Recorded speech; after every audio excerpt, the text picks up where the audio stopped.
আসসালামু আলাইকুম সকল ভাই বন্ধুগণ, আপনারা কেমন আছেন? আলহামদুলিল্লাহ আমি ভালো আছি। কক্সবাজার থেকে ঢাকা যাওয়ার উদ্দেশ্যে নিজে ড্রাইভ করতেছি, তাই কর্ণফুলী টানেলে ঢোকার আগে ভিডিওটা নিলাম। কারণ ফার্স্ট টাইম কর্ণফুলী টানেল দিয়ে পাড়ি দিব গাড়ি দিয়ে, তাই ভিডিও ধারণ করলাম। আসলে এই কর্ণফুলী টানেল নদীর তলদেশ দিয়ে গিয়েছে। এটা আসলে একটা কল্পনীয় যে আমাদের বাংলাদেশে পানির তলদেশ দিয়ে, নদীর তলদেশ দিয়ে একটা টানেল। তারপরে নিজে ডাইভ করতেছি। বিষয়টা সব খুবই আনন্দের, খুবই ভালো লাগার, তাই আপনাদের মাঝখানে তুলে ধরলাম। আর অবশ্যই আপনারা যদি কেউ আসে থাকেন, দেখে থাকেন, তাই কমেন্টে জানাবেন।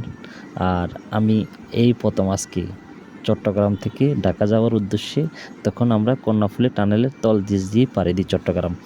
আসলে অসাধারণ, খুব ভালো লাগছে। এই কল্পনীয়।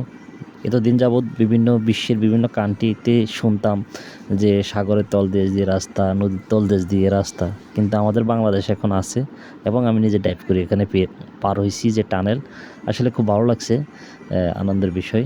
যা হোক, সবশেষে যদি বা আমার ভিডিওটা ভালো লেগে থাকে, আমাকে একটু লাইক, কমেন্ট, শেয়ারের মাধ্যমে সাপোর্ট করবেন। আপনাদের সহযোগিতা, ভালোবাসা একান্ত কাম্য আমার। এখন আমি কর্ণফুলী টানেল থেকে বের হয়ে গেছি। সবাই ভালো থাকবেন, সুস্থ থাকবেন। আসসালামু আলাইকুম। ভবিষ্যতে আবার দেখা হবে অন্য